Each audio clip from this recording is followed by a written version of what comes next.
right, Shalom. First and foremost, I want to give all praise, honor, and glory to Yahweh, Bahashem, Yahweh Shah, Bahashem Rakakodash. I want to give double honors to the apostles and elders of Great Millstone who taught us this truth and continually teach us this truth.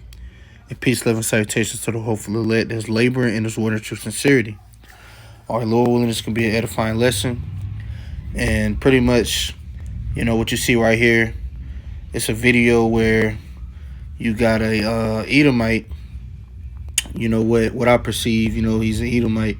Of course, by the outward appearance, he could be a Jake, but I'm gonna just go with he's an Edomite for right now. But he's, I'm gonna play this clip. He's explaining that this system was designed to be against you so-called Negroes, Latinos, and Native Americans. And the only people who can't see it is our people, man. Our people really think that they're going to get equal treatment here. They're going to be able to catch up to Esau.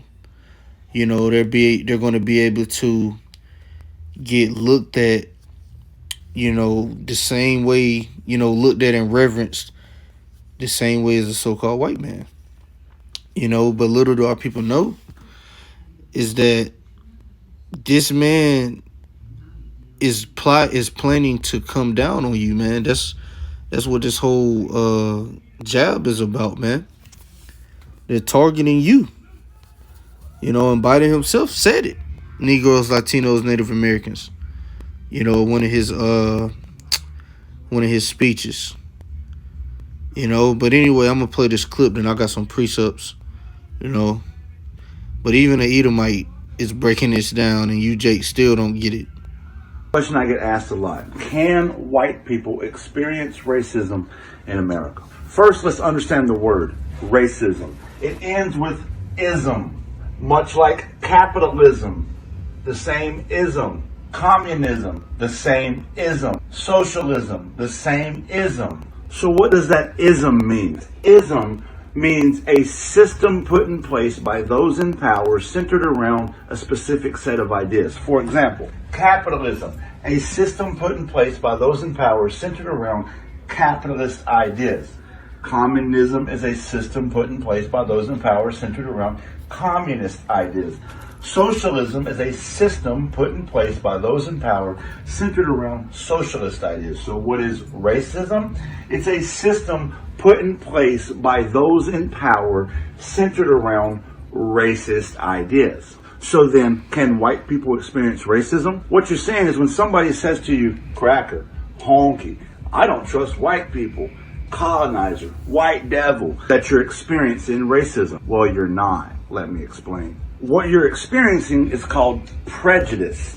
Prejudice is when someone has an idea about you based purely on the way you look. The reason that's not racism is this: the black community is incarcerated at a rate 3 times higher than white people for the same crime, are shot by the police at a rate 3 times higher than white people. A traditional black name on a resume will receive a callback 5 times less commonly than a traditional white name. White people are not victims of racial profiling, redlining, gentrification.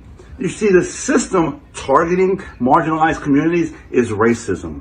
So even though a white person may experience prejudice, they'll never have to worry about being targeted by the entire system. And that's what racism is. And racism... See? So what he's saying is the truth. This whole system is against so-called Negroes, Latinos, and Native Americans, especially the so-called Negro man. This whole system is set up for you to fail. It's set up for you to, pretty much, like if Jake get in trouble, they'll let you pretty much build up a bigger case for yourself, so that they could keep you in there, man. That's what probation is about. Because they know that a lot of Jakes that's on it, they're going to violate it. And they do all this just to make you fail, to keep you in the system. And, right here you got, You know, Edomite just breaking it down, man, telling you that this is a captivity for you, Jakes. Which I'm gonna go ahead and get into some scriptures. We'll start right here. You know, I'm gonna get scriptures we already know. All right, this Baruch chapter 3, verse 4. O Lord Almighty, thou power of Israel, hear now the prayers of the dead Israelites and of their children which have sinned before thee, and have not hearkened unto the voice of thee their power, for the which cause these plagues cleave unto us. It says, remember not the iniquities of our forefathers, but think upon thy power and thy name now at this time.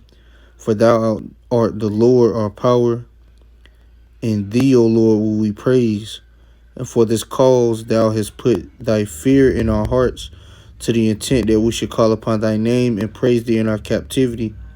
For we have called to mind all the iniquity of our forefathers that sinned before thee. It says, behold, we are yet this day in our captivity, where thou hast scattered us for a reproach and a curse, and to be subject to payments according to all the iniquities of our fathers, which departed from the Lord our power. Right. So we're yet this day in our captivity, man. You know, we've never been free. You know, the whole emancipation, you know, when you look that word up, when you go into it, it just means transition from one property to the other. You know, we were transitioned from being physical slaves, to being slaves to the system. You know, we're still in captivity, and we're in a society where, which he just broke it down, if you're a so-called black man, you're less likely to get hired. You know, you're the first fired, last hired. You know, you're always racial profile everywhere you go. People assume that you're trying to steal, and or you up to no good, or you ain't got the money to be in certain places. You know, just, you know, there's everything in this world is against you, man. Like, everybody looks down on you.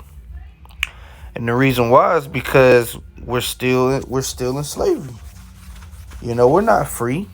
And you had Jakes crying when Biden got in office, you know, protesting in the streets. Really, they were celebrating in the streets that Trump is out of there. And, you know, you got Biden and Kamala Harris talking about they don't see racism in America. So you Jakes are eating all this shit up, man. You think that this man loves you and that he's going to he wants your best interest. He wants to prevent you from getting sick and dying from this whatchamacallit. And you Jakes eating it up, man. This Micah chapter 2 verse 10, it says, arise ye and depart, for this is not your rest, because it is polluted, it shall destroy you, even with a sore destruction. So this is not our rest, man. And that's why the Lord has his prophets on the highways and byways, beginning with the apostles and elders on down, and the men they learn from. He had his men out here telling you to come back to him, man. You know, he has his arm stretched out, because what Yahweh Bashim Yahushua is doing, he's seeing who's willing to submit to him. But, you know, before he brings this great judgment, which the only ones that's gonna do it is the elect. You know, we understand that, but nonetheless, the Lord is still warning all Israel. He's telling you niggas, like, you know, hey, you better wake up and come back to me and call upon my name, because I'm about to allow this man to show how he really feels. And when the Lord puts that spirit on Esau, man, a lot of you niggas, you just gonna be in disbelief. You know, you're gonna be caught off guard, man. You're gonna get slaughtered, because you're too busy fighting your own people. You don't see that your true enemy is planning on extending his kingdom. And how does he plan to do that? By erasing you so-called Negroes, Latinos, and Native Americans off the planet. That's what this man wants to do. You know, let me get some more precepts. Let me get this right here. This is Baruch chapter 4, verse 5, it says, "Be of good cheer, my people, the memorial of Israel. You were sold to the nations not for your destruction, but because you moved the Most High to wrath, you were delivered unto your enemies." And that's the reason why we were sent here, is because we made the Most High angry by not keeping his law, statutes, and commandments. And that's why he sent Yahushua to bring us back to him, you know, and,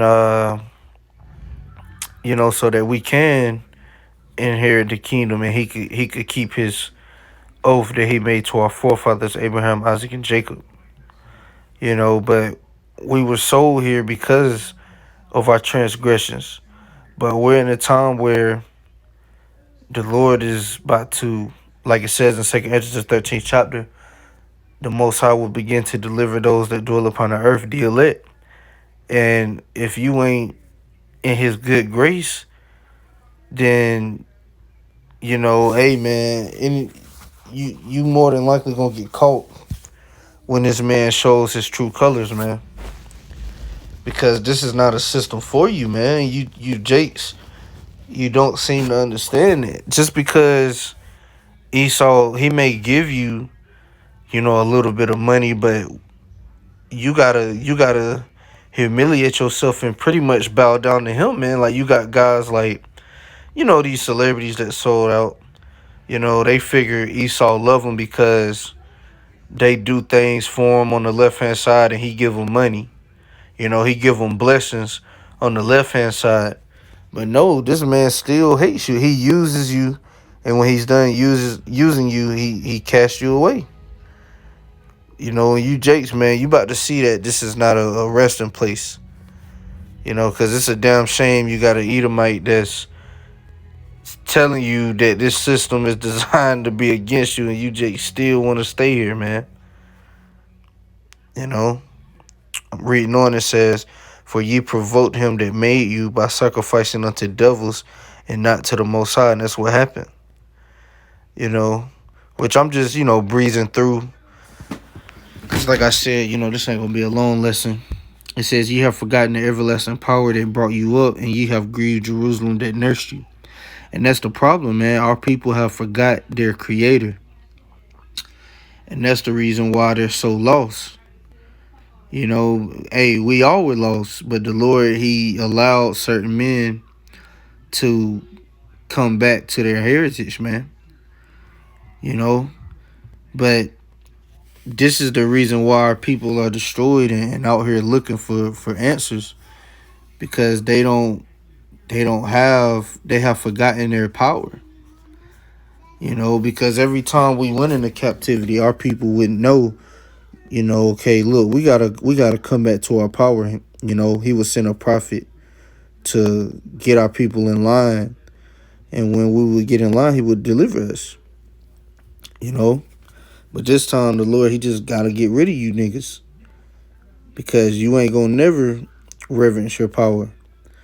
You're still gonna try and live that good old American dream, man. Try to make it in this society. All right.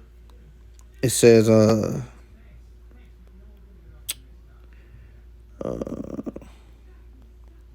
that's it right there. Like I said, I'm just breezing through this. This Jeremiah chapter 2, verse 14. "Is Israel a servant? Is he a homeborn slave? Why is he spoiled?" And that's the mentality that our people have. They have a slave mentality because they can't see themselves ruling, man. You know, you tell them that they're going to rule over these other nations, and they get mad at that. They don't want to rule over Esau. They want to stay under him. They want to stay here in Babylon. Why? Because our people have a slave mentality, and they have Stockholm syndrome. They can't let go of this damn devil, man. You know, but like I said, this wasn't a long lesson. You know, I just put some scriptures together. You know, Lord willing, it was edifying. And with that, I'm going to say shalom.